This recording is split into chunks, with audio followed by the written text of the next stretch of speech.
This is Creepy, a podcast dedicated to sharing the most famous, chilling, and disturbing creepypastas and urban legends in the world.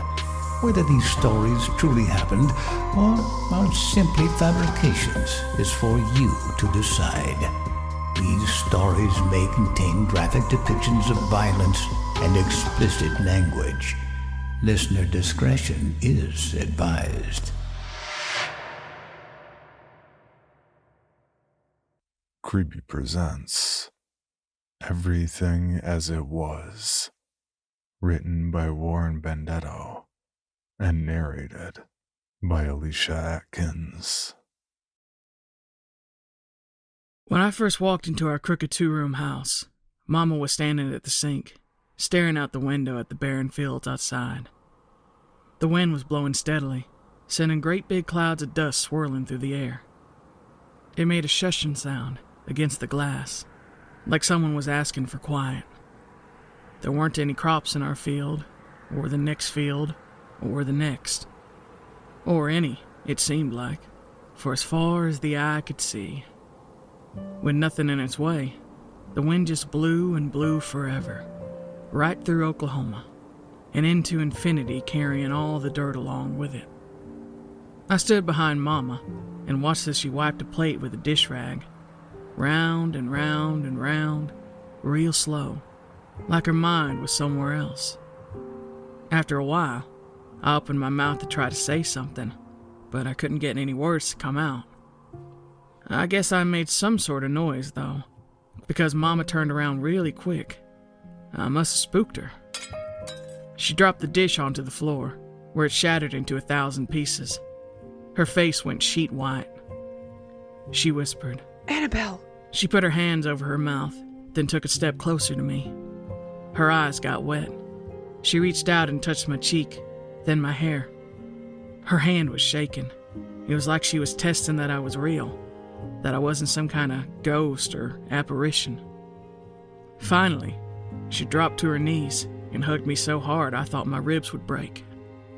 I put my head on her shoulder and let her hair tickle my nose. I could smell soap on her neck and sweat in her hair. Smoke, too. She wasn't supposed to have cigarettes. Papa said it made her smell like an ashtray, but I knew she kept a few rolled up in the bed rail along the side of the mattress. She'd sneak a quick puff or two out on the back steps sometimes when Papa wasn't around, blowing the smoke sideways into the wind, then snuffing the cigarette out on the side of the house and tucking the leftover stub into the seam of her apron. Mama hugged me for what felt like forever. Finally, she pulled away and held me at arm's length, her hands still on my shoulders. She touched my cheek again. "Glory be," she said. "My baby's home." Mama ain't changed much since I last seen her, though I'd be lying if I said she didn't look older. I wasn't sure how long I'd been gone, 6 months, a year, but her hair seemed grayer than I remembered. Her skin was looser around the eyes, too, with dark circles, real puffy, like she'd been crying a lot. I suppose maybe she had been. Can hardly blame her. Times have been tough around here, real tough. Of course, the first thing she said when she saw me, after she caught her breath, was to tell her that I looked a fright, and to set about fussing with my hair. Appearances had always been so important to her. Even though we didn't have much, she always found a way to look nice. Her hair done up in curls, lipstick on her lips, everything clean and tidy. She was a real looker, is how Papa put it. Used to be, at least. He'd say that second part with a wink. And Mama would snap him in the rear with her dish towel and say, "Dale, stop teasing." Then later I'd see her in the mirror, pulling at the skin around her mouth, trying to make the lines go away. They never did. For long. After she swept up the pieces of the broken plate, Mama took my hand and walked me into the bedroom. "I made a new dress for you," she said, "for when you came home." She opened the bedroom closet and rummaged around inside. "Papa said I was wasting my time, that you weren't ever coming back, but I told him. I said my time's my business, and yes, she sure as heck is. He wasn't too happy with that. She laughed. The sound was sharp and loud in the tiny, low-roofed room. You know how he feels about sassing back. Did I ever? If there was one thing Papa hated, it was sass. There wasn't any place for a girl to be talking back to her father. Or her husband. Or any man, really. Not unless she wanted a handprint on her hide. I learned that lesson the hard way. Only had to be taught once, though. Papa made sure of that. I prayed on it, though. Mama continued. I prayed on it really hard. She pointed behind her at a small table by the bed where she had set up a photo of me, along with some melted down candles, a handmade cross, and a small jar full of dirt. I prayed that you'd come home, and the crops would come back, and everything would go back to how it used to be. And now, glory be, here you are. I walked over and picked up the photo. It was a picture of me and Charlie Henderson from next door, taken by Papa at the Church of God Easter Festival a few years back, before he had to sell off his camera to pay for groceries. We were 5, maybe 6 years old, both clutching these huge jackrabbits and looking just happy as could be. A big banner sagged over our heads, with the words, "He is risen," painted on them in bright red letters. I remembered that day so clearly.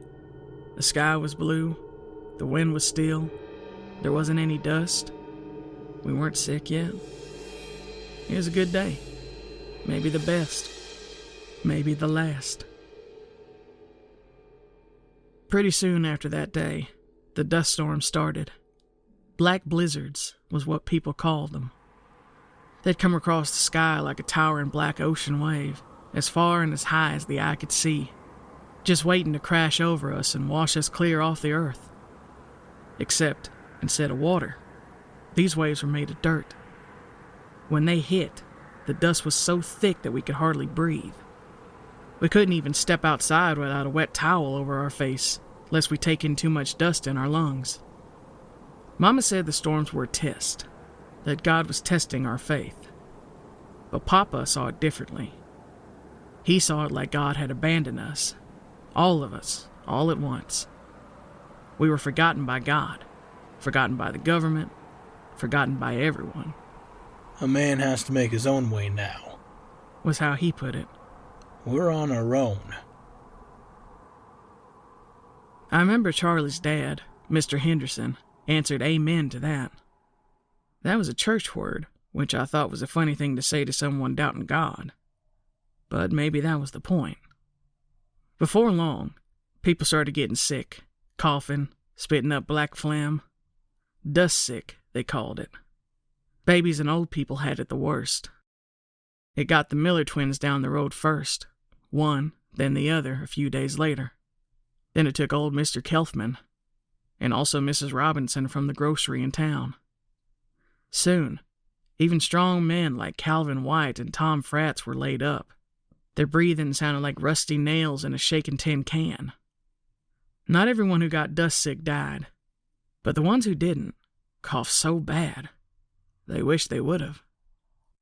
While we were hunkering down during one of the storms, I asked Papa why everything had gone so bad so quickly. He said we were in a depression and that nobody could fix it, not even Mr. Roosevelt. That scared me because if the president couldn't fix it, who could? I wasn't expecting an answer, but Mama gave one anyway. The Reverend, she said. Papa snorted out a bitter laugh, then spit into a jar. Some reverend. Man ain't even got a church. Papa was right. The Church of the Resurrection was nothing more than an old tent, with a bunch of wooden benches and a raised-up stage in the front. The Reverend preached from behind an altar made of bushel baskets, with an old door laid across them. That was part of what Mama liked about him, though. He didn't need a big building like the Church of God did. It means he's humble, she said. He's regular, just like us. Humble ain't got nothing to do with it, Papa grumbled. Mama opened her mouth to object, but Papa kept going. Just look at him. Regular folks ain't got suits like that. That's a city-made suit. Nah, he's a huckster through and through. He just likes the attention. wants to hear poor folk clap for him, to hoot and holler and shout, "Glory be," at whatever nonsense he's spewing. We had started going to see the Reverend around a year before. Things were about as bad as they could be for us at the time. First, we lost our crop. Then Grandma got dust sick. Then Mama lost her baby right when it was ready to be born. For a while, Mama couldn't even bring herself to get out of bed. She just lay there with the crook of her arm over her eyes, a handkerchief clutched in her hand. Nothing Papa would say could get her up. It was Mrs. Henderson who said the Reverend could help. She had lost a baby too, and started going to see him soon after. She said he was really something special. Said he claimed he could do miracles. That he was our salvation. That he alone could save us. After a time, Mama wasn't getting any better, so Papa took us to the Reverend to see what all this fuss was about. He was a big man, the biggest I'd ever seen. His face was sun-baked, with light hair that flew around his head like a crazy halo when the wind blew. He always wore a black suit with a long red tie, no matter the weather. He was a sour man, humorless. I never once saw him laugh or even crack a smile. He'd show his teeth, sure, when it suited him, but there was no joy in his eyes when he did.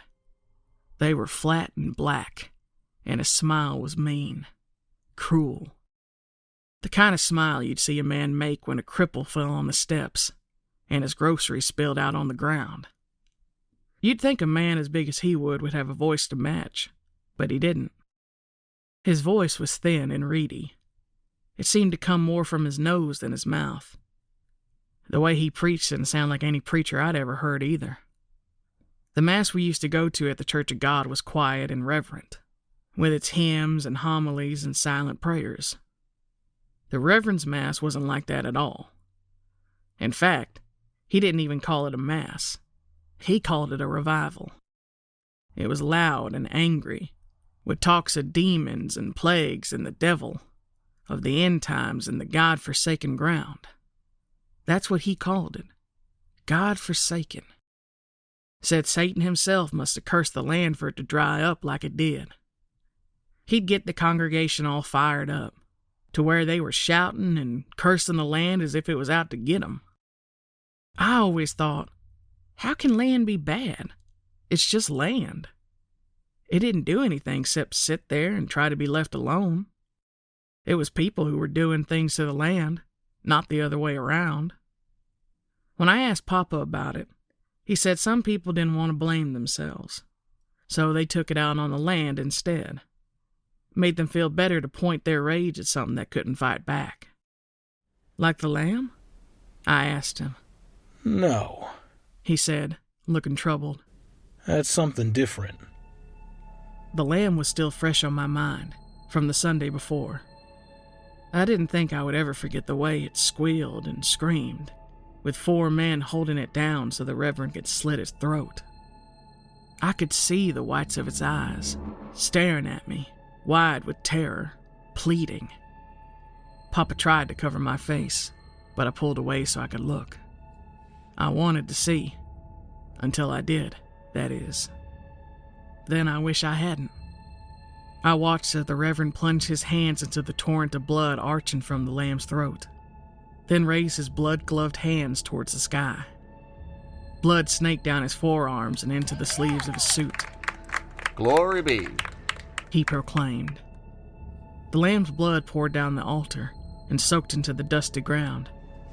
Mama and Mrs. Henderson and the others chanted and swayed. Spit flew from their lips and misted the air as they intoned, "Glory be," over and over again in a rising swell of delirious rapture. Papa was stone silent, his jaw set, his head slowly shaken side to side. He locked eyes with Mr. Henderson nearby for a moment. Something unsaid passed between them. Once the lamb was dead, we made a line and waited while the Reverend made the sign of the cross on each person's forehead, with a finger dipped in blood. I felt sick. What's that have to do with God? I asked Papa when we got home afterwards.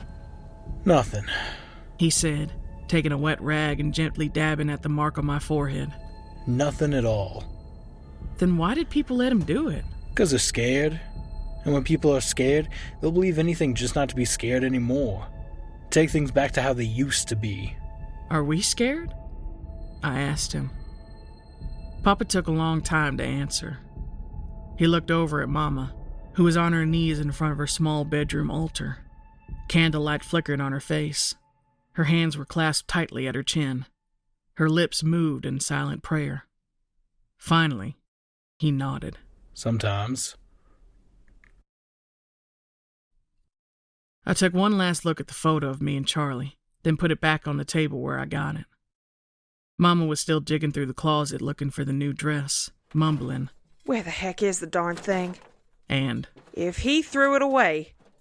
finally, she gave up searching the closet and went to look for it in the big trunk at the end of the bed instead. Wax from the melted candle was pooled and dried on the table's scratched-up wood. I scraped at some of the wax with my thumb, then picked up the handmade cross and turned it over in my hands. It had been crafted by one of the ladies at the Church of the Resurrection. The tips of the cross were stained a dark reddish brown, dipped in the blood of the sacrificial lamb. I guess that was supposed to make it holier somehow. Consecrated was the word the Reverend used. Papa changed it to a different word, though, under his breath. Desecrated was what he called it. The Reverend preached that the road to resurrection was traveled on our knees. He said if we prayed hard enough, then God would bless the ground, and the crops would rise from the dirt, just like Jesus did. Our old life would be restored. Everything would be as it was. As it was, again it all shall be, I thought, remembering the line from the prayer Mama made me say every night before bed. The fallen shall rise, the lost shall be found, the taken shall be returned. Glory be to the God of the grain. Praise to the Prince of the fields. Amen. That was why Mama took to praying all the time, why she had Papa build a little altar beside the bed. She brought in a jar of dirt from the field, along with the blood-stained cross and the candles, and made her own little place of worship.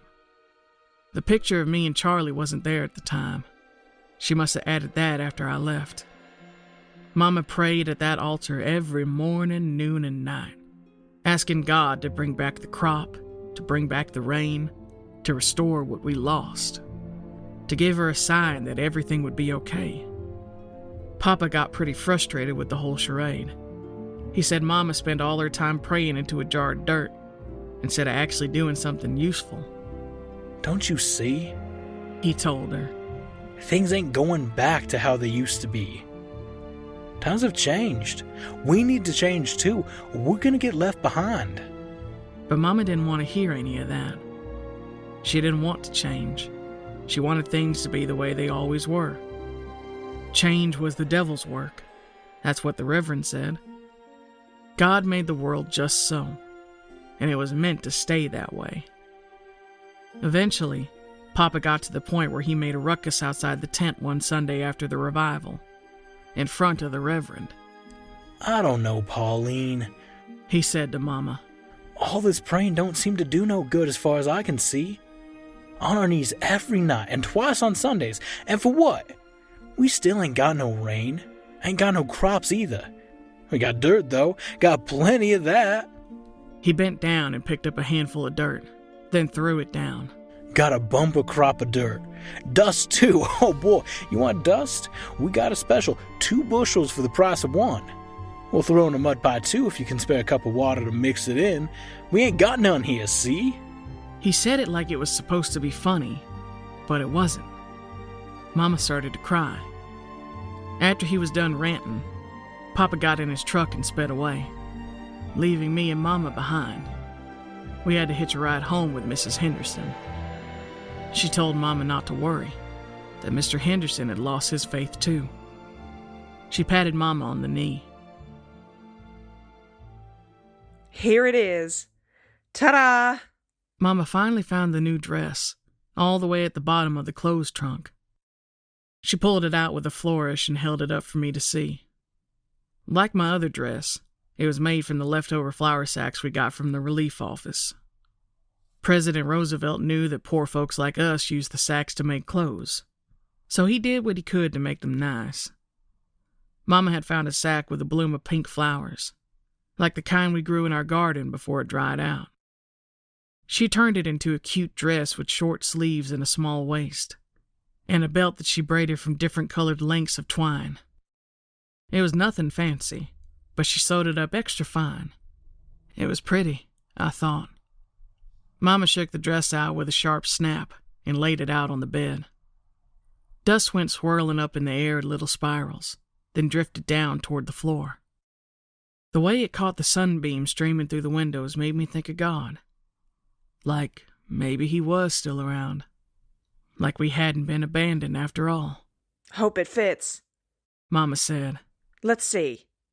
She lifted my arms and pulled my old dress off, up and over my head. It was really dirty. Pretty torn up, too. She balled it up and threw it in the corner like it was trash.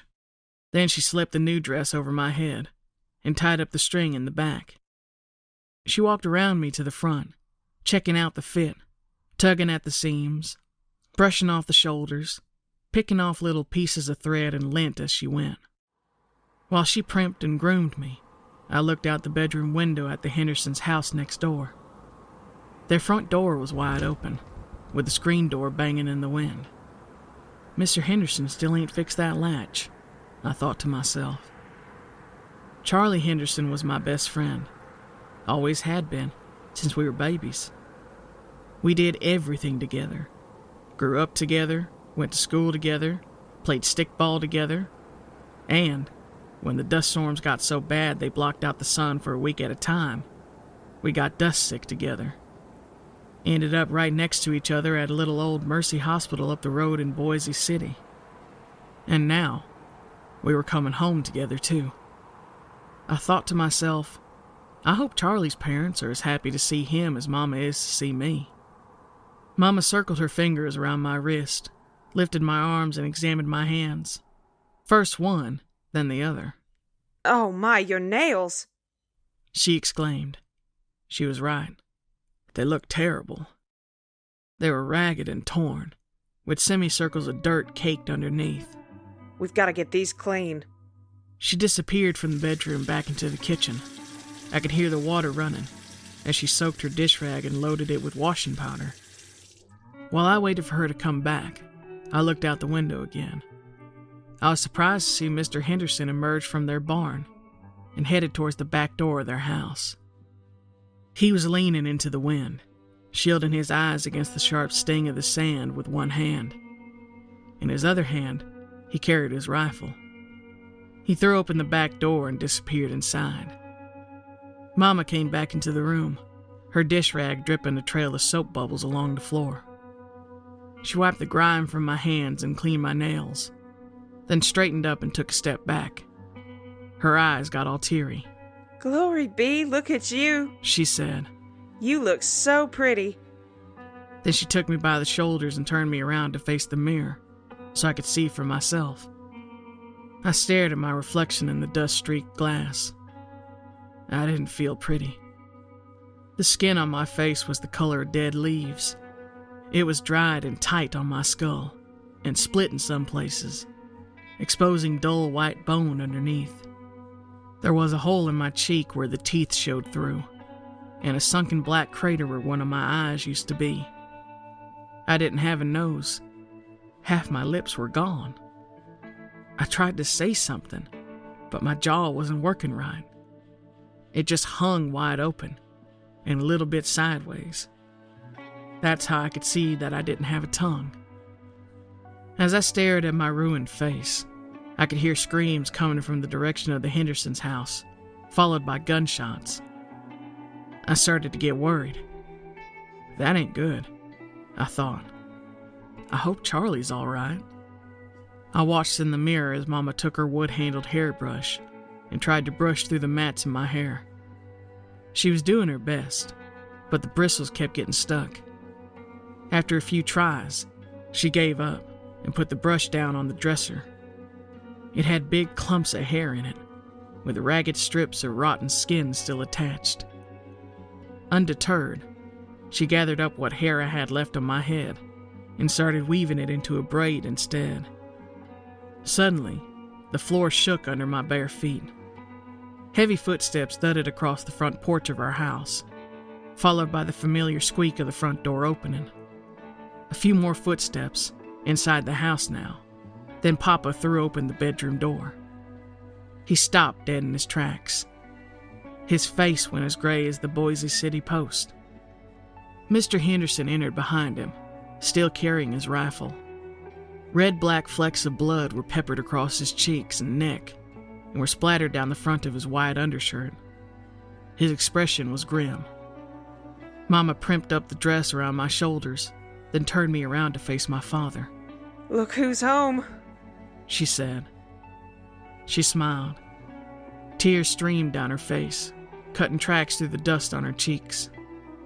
Papa's breathing tapered down to nothing. He was silent. He closed his eyes and pressed the back of his hand to his lips. Mr. Henderson chambered around in the rifle.